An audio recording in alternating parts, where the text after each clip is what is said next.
Hello बच्चों, कैसे हो आप सब। आज हम पढ़ेंगे 12वीं कक्षा का पाठ 11 भक्तिन।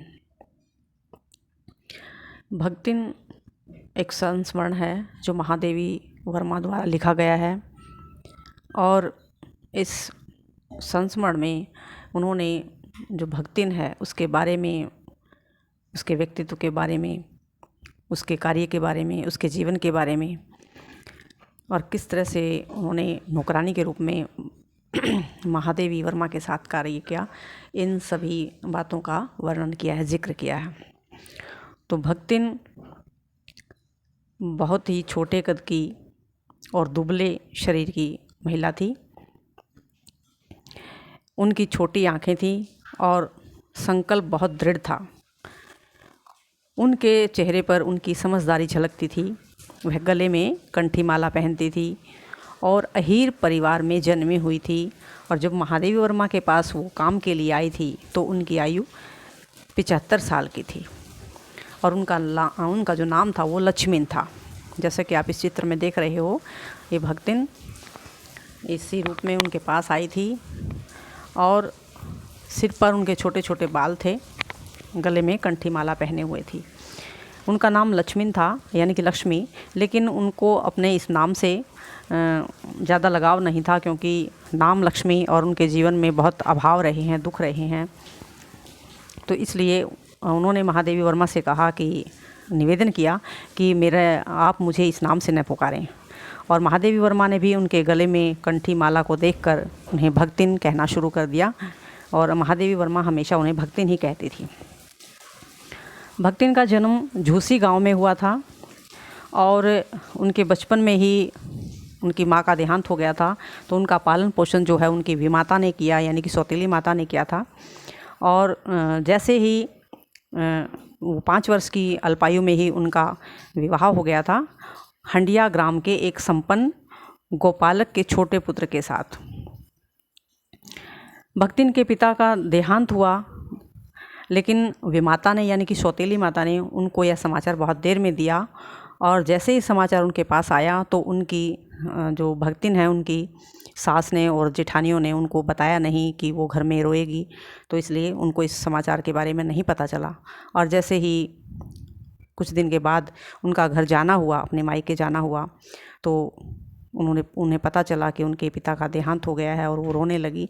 तो उनकी माता ने उनके साथ दुर्व्यवहार किया और वो बिना कुछ खाए पिए, बिना पानी पिए ही ससुराल वापस चली आई थी। भक्तिन को आरंभ से ही बहुत दुख मिले थे, उनके जीवन में बहुत दुख था। उनकी 3 बेटियां थी और उनका कोई पुत्र नहीं था। जेठानियों के पुत्र थे और जो भक्तिन थी उनकी बेटियां थी, इसलिए उनसे कठिन जो मुश्किल काम करवाया जाता था, बहुत ज़्यादा काम करवाया जाता था। चक्की चलाना, कूटना, पीसना, खाना बनाना आदि सभी उन्हें ही करना पड़ता था। और उनकी बेटियों से भी ऐसे ही काम करवाया जाता था, जैसे गोबर उठाती थी, उपले पाथती थी और खाने में भी बेटियों के साथ बहुत भेदभाव किया जाता था। जेठानियों के बेटों को दूध मलाई मिलती थी, लेकिन उनकी बेटियों को गुड़ की डली के साथ ही उन्हें खाने के लिए मिलता था, रोटी मिलती थी। और जब तक उनके पति जीवित थे, वो संयुक्त परिवार में रह रही थी, उनके पति जीवित थे, तो उनके पति के साथ बहुत ही प्रेम से रहती थी। लेकिन जैसे उनके पति की मृत्यु हो गई तो उनके साथ उस ज़मीन को या खेत खलिहानों को रखने के लिए तो उनको बताया गया कि भक्तिन को कहा गया कि तुम दूसरा विवाह कर लो, शादी कर लो। लेकिन उन्होंने मना कर दिया और उन्होंने अपनी सारी खेती बाड़ी को संभाला। भक्तिन के पति का देहांत बहुत जल्दी हो गया था। उन्होंने अपनी बेटी का विवाह बड़ी धूमधाम से किया, बड़ी बेटी का विवाह। लेकिन जैसे उनके पति का देहांत हो गया तो वो सिर्फ 29 वर्ष की ही थी। संपत्ति के लालच में परिवार के लोगों ने उनको दूसरा विवाह करने के लिए कहा, लेकिन उन्होंने मना कर दिया। उनके सिर के बाल मुंडवाए गए और गुरु मंत्र लेकर उन्होंने कंठी धारण कर ली और अपना खेती बाड़ी का काम खुद संभालने लगे। भक्तिन की जो दोनों छोटी बेटियों का विवाह करने के बाद उसने अपने बड़े दामाद को घर जमाई बना लिया। लेकिन बदकिस्मती से भक्तिन के साथ जो बदकिस्मती थी वो भक्तिन के साथ लगी हुई थी, तो शीघ्र ही उनकी बड़ी लड़की भी विधवा हो गई। और जैसे ही उनकी बड़ी लड़की विधवा हुई तो जो जेठ के लड़के हैं उन्होंने अपने साले को, जो बिल्कुल आवारा था, उनके साथ षड्यंत्र करके उस लड़की का विवाह करवाना चाहा, लेकिन बाद में वो सफल भी नहीं हुआ। भक्तिन के जीवन के दुख का अंतिम पड़ाव, भक्तिन जब पहली बार लेखिका के पास नौकरी के लिए आई थी तो उसने बताया था कि वह दाल भात रांधना जानती है, सब्जी छोंकना जानती है, रोटी बनाना जानती है, रसोई के सभी काम बहुत अच्छे से कर लेती है। और लेखिका ने भी उन्हें शीघ्र ही रख लिया था। यानी कि भक्तिन जो बोलने में है वो बहुत चतुर थी और अपने अनुसार दूसरे को, सामने वाले को ढाल लेती थी, लेकिन स्वयं नहीं ढलती थी। नौकरी पर लगते ही उसने सवेरे सवेरे स्नान करती, लेखिका की धुली हुई धोती को उसने जल के छींटे से उसको पवित्र करती, और उसके पश्चात वह सूर्य उदय होने पर पीपल को जल चढ़ाती। 2 मिनट तक जाप करने के बाद चौके की सीमा को लांघती थी, यानी कि नहाने धोने के बाद, साफ़ सुथरी होने के बाद ही वो चौके पर जाती थी खाना बनाने के लिए, और अपना खाना वो बनाकर ऊपर एक आला था उसमें अलग से रख देती थी। उनका स्वभाव बहुत विचित्र था। जो भक्तिन है उनका स्वभाव बहुत विचित्र था। भक्तिन वह हमेशा दूसरों को अपने स्वभाव के अनुकूल बना लेती थी, लेकिन स्वयं नहीं बदलती थी। स्वयं लेखिका भी भक्तिन की तरह ग्रामीण हो गई, लेकिन भक्तिन जो की त्यों रही, उनमें कोई परिवर्तन नहीं हुआ। और वह अक्सर जो भक्तिन, जो महादेवी वर्मा है, जैसे कि वो एक लेखिका थी, तो उनका जो सामान था, किताब हैं, पेन है, वो इधर उधर बिखरी हुई होती तो उनको अच्छे से रख देती थी। और जो पैसे इधर उधर इखरे बिखरे रहते थे तो उनको इकट्ठा करके एक मटके में रख देती थी। महादेवी वर्मा कई बार उनको बोलती थी कि तुम पढ़ क्यों नहीं लेती।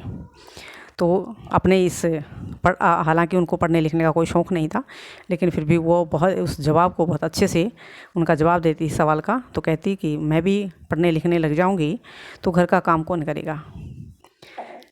तो इस तरह से वो अपनी बात को कई बार अच्छे से रख देती थी।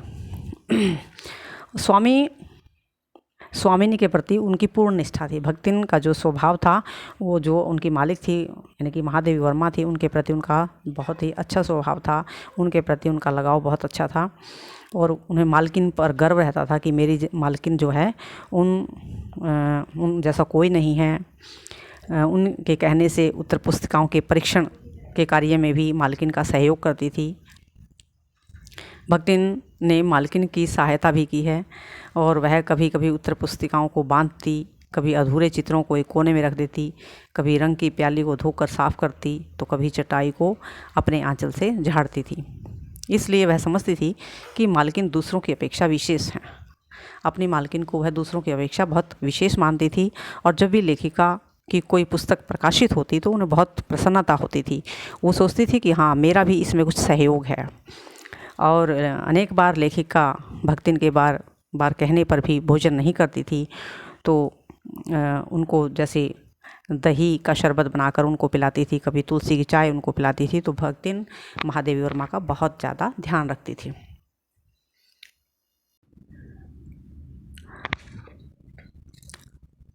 भक्तिन की मालकिन के प्रति बहुत ही भक्ति भावना थी, और जब महादेवी वर्मा घूमने के लिए जाती तो भक्तिन भी उनके साथ ही जाती थी। भ्रमण के समय भक्तिन भी लेखिका के साथ ही रहती थी। जैसे बद्री केदार के ऊंचे नीचे तंग पहाड़ी रास्तों पर वह हमेशा अपनी मालकिन के आगे आगे चलती थी। उन्हें लगता था कि मैं मालकिन से बहुत ज़्यादा मजबूत हूँ, मालकिन को पीछे रखूँ, जो भी मुसीबत कष्ट जो रास्ते की बाधाएं आए वो मैं ही झेल लूँ, मालकिन तक ना पहुँचे। और लेकिन जब भी उन्हें गांव या धूल भरी पगडंडी पर जाना होता था तो वह मालकिन के पीछे पीछे चलती थी। और इस तरह से वो अपने आप को एक महादेवी वर्मा की जो है एक अंग रक्षक के रूप में रहती थी, कि जैसे वह उनकी बॉडीगार्ड है। और वो जेल से बहुत डरती थी। छात्रावास की बालिकाओं की सेवा भी करती थी। जैसे भक्तिन छात्रावास की बालिकाओं को चाय बनाकर पिलाती, कभी कभी उन्हें लेखिका के नाश्ते का स्वाद भी चखा देती थी। और जो उनके परिचित थे, लेखिका के जो परिचित थे, महादेवी वर्मा के जो परिचित थे, उनका बहुत सम्मान करती थी, उनके साथ बहुत अच्छा व्यवहार करती थी वो। और लेखिका से जो मिलने आते थे, उनके आकार प्रकार और वेशभूषा से वो जान लेती थी कि ये महादेवी वर्मा के ही जानने वाले हैं, जानकार हैं, उनसे मिलने के लिए आए हैं। जो भक्तिन थी वो जेल से बहुत डरती थी, किंतु लेखिका को जब जेल जाना पड़ा तो वह भी उनके साथ जाने को तैयार हो गई। मतलब उनकी जो स्वामी भक्ति थी, जो स्वामी भक्त जो उनका स्वभाव था वो बहुत ज़्यादा था। वो हालांकि वो जेल से डरती थी, लेकिन जैसे ही महादेवी वर्मा को जेल जाना पड़ा तो वह उनके साथ जाने को तैयार हो गई। और उनका कहना था, वो कहती थी कि ऐसा करने के लिए अगर उन्हें लाट साहब से लड़ना पड़ा ना तो उनसे लड़ने में भी पीछे नहीं हटेंगी। इस प्रकार लेखिका के साथ भक्तिन का प्रगाढ़ संबंध, यानी कि एक नौकरानी होते हुए भी महादेवी वर्मा के साथ भक्तिन का जो लगाव था, संबंध था, वो बहुत ही प्रगाढ़ हो गया था। और इस प्रकार से अनेक उनके जीवन में दुख आए, लेकिन बाद में जब वो महादेवी वर्मा के साथ रहने लगी तो उनका जीवन, उन्हें लग रहा था कि उनका जीवन जैसे संवर गया। और बहुत ही आत्म भाव से, आत्मिक भाव से उनके साथ रहती थी, उनका काम करती थी। और उनको जैसे महादेवी वर्मा को लगता था कि मुझे इस किताब की ज़रूरत है, इस पुस्तक की ज़रूरत है, इस पेन की ज़रूरत है, तो उनके सोचने भर से ही उनके सामने वो लाकर रख देती थी। मतलब उनका इतना वो ध्यान रखती थी। तो आज हमने भक्तिन पाठ पढ़ा, जो महादेवी वर्मा की एक नौकरानी थी, लेकिन उनकी स्मृति में वो इतनी बैठ गई थी कि उन्होंने उन पर एक संस्मरण लिख दिया जो स्मृति की रेखाओं में संकलित है। तो आज हमने इस संस्मरण को पढ़ा, आप भी इसको पढ़ेंगे और इसके जो प्रश्न है अभ्यास के उनको छांटेंगे और उनको लिखेंगे। ओके।